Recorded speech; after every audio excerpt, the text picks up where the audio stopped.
Hare Krishna. Welcome to Thrive in Bhakti. Badru Sane here. I've got some interesting insights in helping devotees who are wanting to get more consistent, have better spiritual practices, get on top of their struggles. And by the way, it's not always sadhana. Sometimes it's relational, having issues with devotees, finding that you're getting stuck in a certain situation. And what I've been explaining in a lot of my podcasts and stuff, um, in my Instagram posts and stuff, is just getting down to the human common sense level of how to equip devotees with success mindset. Because often we're often addressing this problem of trying to get better, to um, get our spiritual life together. We're just trying to change things. We're trying harder. How many of you have put so much effort into trying to change your spiritual habits, your get consistent, get your life balance, but you still, no matter how hard you try and how sincere you are, you still remain stuck? And that's because it's a broken system. It's a broken method. It doesn't work. Just putting effort in, it's like putting a seed into dry soil. You can really put a lot of effort into that, putting that seed there or finding the right place in the dry soil is cracked up. But you need the right system, the right environment, and the right skills. You have to know what you're doing when you're planting, when you're growing. And one of the one of the three ingredients that I talk about that if you put together you can be successful is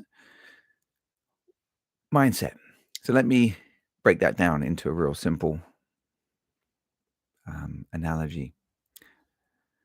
What is your mental compass right now? What is your mental compass? What is your focus right now in the next 30 to 90 days and 6 months that you're working on, and that area in your bhakti that really needs addressing, that you desire to get better at? What's your mental compass? And when I ask devotees these kinds of things, they're like, well, I'm doing this, I'm doing that, but it's all kind of vague. And there's not really a focus. There's no compass directing.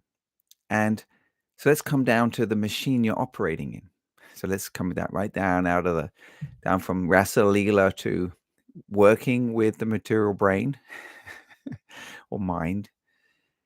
And it's a known fact. Unless you give your mind specific direction, it knows that you're probably not going to do it.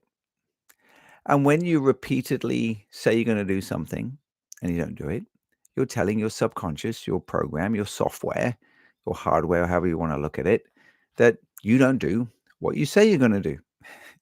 You have a brain. You see, you're working as a spirit soul in a subtle body, not just a physical body, a subtle body. And it's surprising how little sometimes as devotees we know about the brain and how the mind and brain works. So I'm going to talk about brain sort of from a biochemist point of view. It makes it a lot more grounding than mind, which is quite subtle.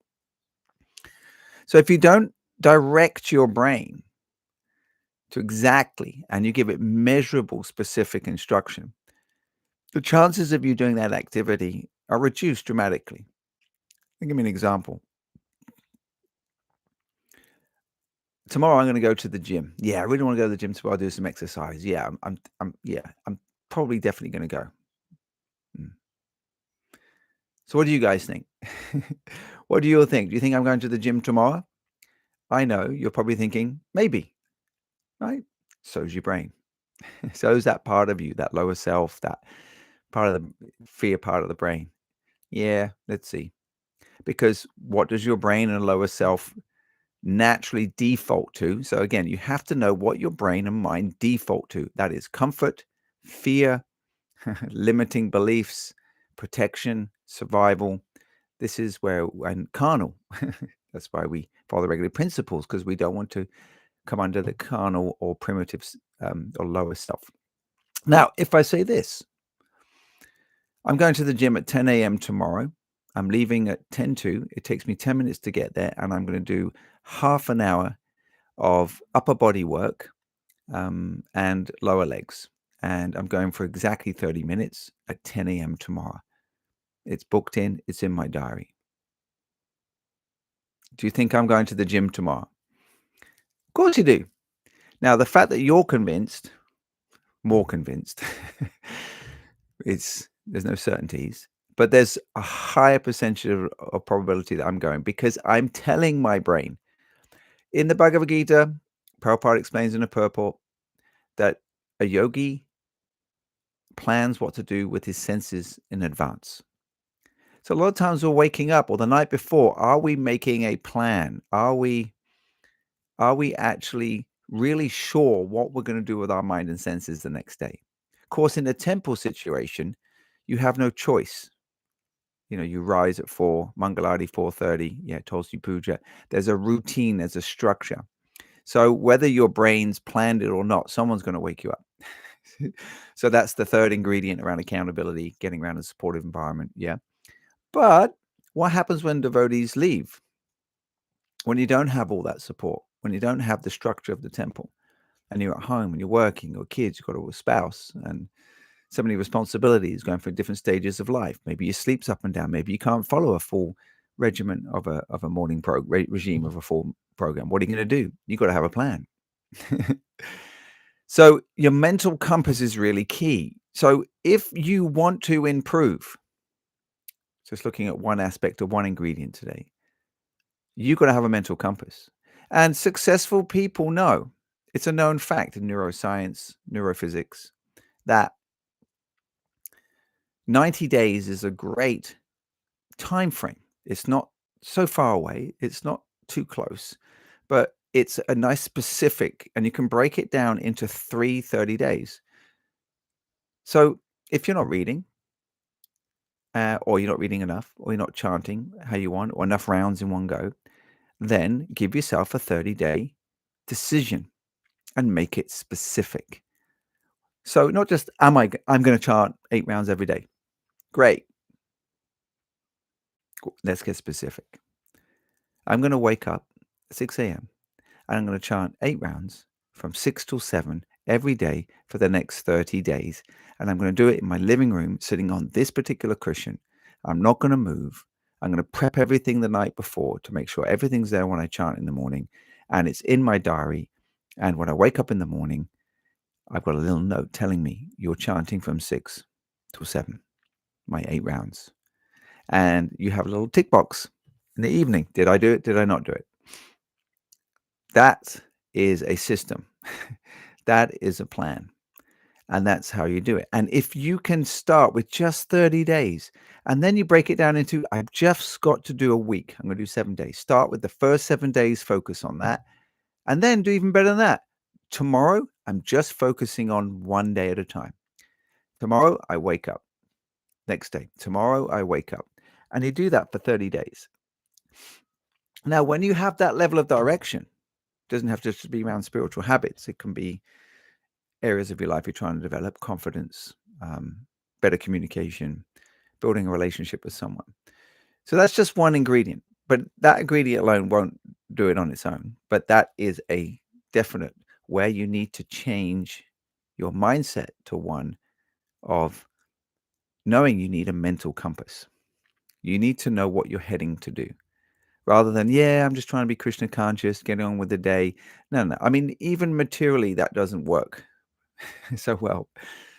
Successful people have systems, and they understand these small habits and these slight different ways of thinking that produce better results. So that's why in my program, Thriving Bhakti, we have all the ingredients there, and it has remarkable effects in just 90 days. 90 days, you can really have major breakthroughs. Everyone who's done the program in 90 days has revelation. And it's not so much the internal, got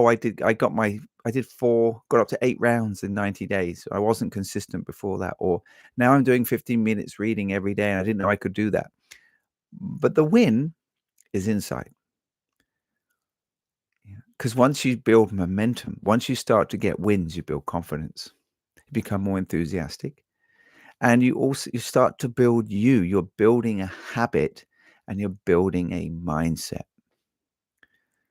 It's quite interesting how we can, although we have lots on the mind in our scripture, in the Bhagavad Gita, 6 chapters about meditation and the mind. The mind is your best friend or your worst enemy. But how much do we really understand what you're living with every day? Practically. Because see, if you don't have it, the other really important aspect I want to stress today is you need a mental compass, and there's another your mental compass so you can direct the brain so it's measurable to measurable specific outcomes that you want. You have to be specific. Now, the second aspect is if your brain or your mind, you can't stop it. Krishna says that. It's like trying to stop the wind, Arjuna said. So you have to be conscious that your mind will naturally keep gravitating and worrying and thinking about lots of other things because that's what it does thousands and thousands of times a day. So if you're drifting and you don't have specific direction and things that you know you're heading towards, how can you consciously then check in on what the mind's doing and direct it towards what you want to happen? Because you don't really know what's meant to be happening, right? The reason a lot of devotees drift and space out, or what we call mental out, is because they're not really sure what they're meant to be doing. And is what they're thinking aligning with that value or that mental compass? Mm. The mind is so powerful. It can lead us away from Krishna. It can lead us into millions of horrible births, and it can deliver us and help us move towards the highest destination of happiness. So don't you think we need to be really expert and conscious what our mind's doing at every moment? Yeah. Not forcibly, but in knowledge, peacefully, understanding how it works rather than being afraid of it. Oh, my mind's taking me away. Hare Krishna, Hare Krishna. Being in a survival, fight and flight kind of mode all the time, which can happen. No, it's just a peaceful knowledge of knowing and mode of goodness consciousness, kind of laughing and comfortable to accept that the mind is going to do certain things, but I'm okay with that. But I'm not going to allow myself and my actions align with those things that are not going to move me forward. It becomes more of a susukam kartamaviyam, joyful as we perform these things, not fear. Oh, my mind's going, why is my mind doing that? Why is my mind? No, I see a lot. I remember as a new devotee, why is my mind thinking of these things? Why is my mind doing that? Because it does. Get used to it. It's okay. Horrible thoughts come. Suicidal thoughts can come. Really horrible thoughts can come. Horrible scenes can come. But it's how you respond to it that's key. And when you have knowledge, which we have, but also non-devotees have too. You always want to point out that take the Krishna consciousness away, there are many materialists who have a much better control and understanding of their brain and it not affecting them better than I see devotees sometimes, including myself. Them not overreacting to things, being so affected by material calamities. Particularly, we've seen over the years with political and global catastrophes and decisions, we see devotees freaking out, really getting into like battles and raging on the material platform about this, that, and these decisions and my freedoms. And you see non-devotees, yep, they just keep a mental equilibrium. They just accept the situation. They understand it will pass. Things are not in their control. So we have to be a little humble that sometimes we can see outside of our knowledge of Krishna consciousness that we can see better examples in one sense. You know what level I'm talking about. Of course, they don't have Krishna and they don't understand or accepted Krishna as the supreme. That's okay. So mental compass is the theme today. What is your plan? What are you focusing on right now in the next 30 to 90 days? What are you accountable to do? What are you working on? What is it that can be building knowledge about something to get better at something. It can be anything, but what is the plan? And every day when you wake up, are you, of course, I'm going to chant my rounds. Whatever, we do those things naturally, hopefully, but some of us struggle with that. But we have to make sure we have that mental compass because that will stop our mind from drifting. Or no, the mind will always want to drift, but we will be able to bring our mind back and move towards where we want to go, and we'll develop and we'll grow. So this is a mindset. mindset. So I hope this has been useful. It is our responsibility as in Nectar of Instruction, for Krishna to take us seriously, we have to take control of our mind and senses. That's the first stage in Bhakti. It's our responsibility, not Krishna's. It's our responsibility to get our mind and our actions in a line and control them. That's the price Lord Nityananda talks about in the second verse of Paramakaruna Pahoduijana. The second verse is we have to give up sense gratification, meaning to get the price, to get the mercy, our responsibility, our part of the deal, not Krishna's part of the deal, our part of the deal is to accept 100 responsibility to take control of our mind and senses and learn how to do that and keep it on track to come to that mode of goodness. That's our job. And Krishna will help, of course, but it's our job to at least say it's our responsibility and Krishna will help. That's our choice. That's when we've made that choice. Just like a pilot. Like pilot gets trained. He learns about the plane. But when he goes actually to drive the plane, to fly the plane, so to speak, it's his job to turn up sober. He has to turn up clean, focused, well rested. He has to do that, right? That's his responsibility. He's got all the training, all the help. He's got all the things at his disposal, the support from the flight school to the, the airport and whatever. And so that's all there. That's Krishna's mercy. But the pilot's responsibility, 100%, is to not turn up drunk, not to turn up in the wrong frame of mind, to be living and have control over his senses. So when he shows up to fly the plane, he's fully able to fly the plane. Then once he's in the plane, of course. So that's another part of the analogy. I'll talk about it in another session, another podcast. So let's go away from here and think of practically right now. We're going right down on a piece of paper. What am I working on right now? And the other ingredient, which I haven't gone into today, so please subscribe and like and watch the other videos where we'll get into, well, how do I set goals? How do I know? So that's a whole unknown skill set that many devotees don't have that holds them back. Mindset, skill set, accountability. These are the 3 ingredients. So today we've mainly focused on getting that mindset right and understanding the importance of having a mental compass. Where is it you want to be heading? So have a bit of an experiment and write down, what do I need? What's the one thing if I worked on right now would really change things? And how can I set a kind of goal over the next 30 to 90 days or 6 months and break that down? So I hope that's been useful. All glories to Srila Prabhupada. Hare Krishna.